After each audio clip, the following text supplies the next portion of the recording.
Well, as concerns mount from Brexiteer MPs about just what Rishi Sunak is agreeing with the EU. A couple of key tests for the Prime Minister as the Remain establishment try and close ranks in Westminster. Firstly, in relation to the Northern Ireland Protocol Bill, of course, making unilateral, sensible changes. It seems Sunak may have already bottled it and basically sidelined that bill, but you've now got Conservative MPs, Rebels, dozens of them apparently, reported to be moderate. I mean, why is it that Brexiteers always get described as hard line often in these reports and Remainers as moderates, when in reality it's Brexiteers who are much more mainstream? But nevertheless, you've got this threat that there could be 50 Tory MPs who would rebel against the protocol bill. And you've actually got one there quoted as saying, the bill's now effectively dead because there is an acceptable deal in place. Well, isn't that interesting? I mean, from what we've heard, the ERG Brexiteer MPs certainly haven't seen the detail laid out. But that Tory MP, apparently, an acceptable deal is already in place.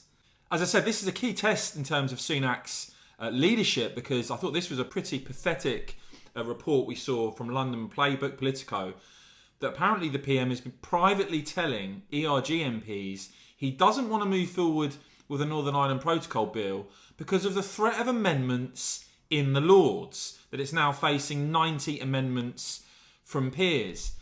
And he'd have little choice but to use the Parliament Act to override the upper house. And again, you've seen the unelected Lords getting involved in this process. You see, in terms of the EU retained law bill, to scrap EU laws by the end of the year. Rebellion now predicted in the Lords, and you see the quote there, Liberal Democrats in the Lords will do everything in our power to fight this desperate power grab, as they describe it.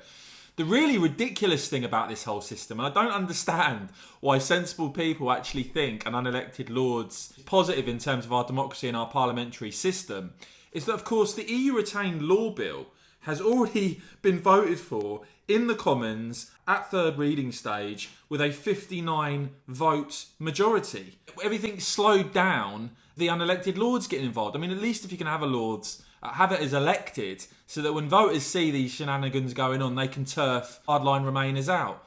But there you are, guys, both from the Protocol Bill and the EU retained law bill, big battles in Westminster. It seems at the moment, the questions at least, I think, as to whether Rishi Sunak is actually up for having these battles, if he's just going to try and avoid them completely. But let me know what you make of all of that in the comments below. Do you really think an unelected Lords has any place in our parliamentary system in 2023? Let me know your thoughts in the comments below. Please do whack this video a quick thumbs up. And of course, as ever, cheers for watching.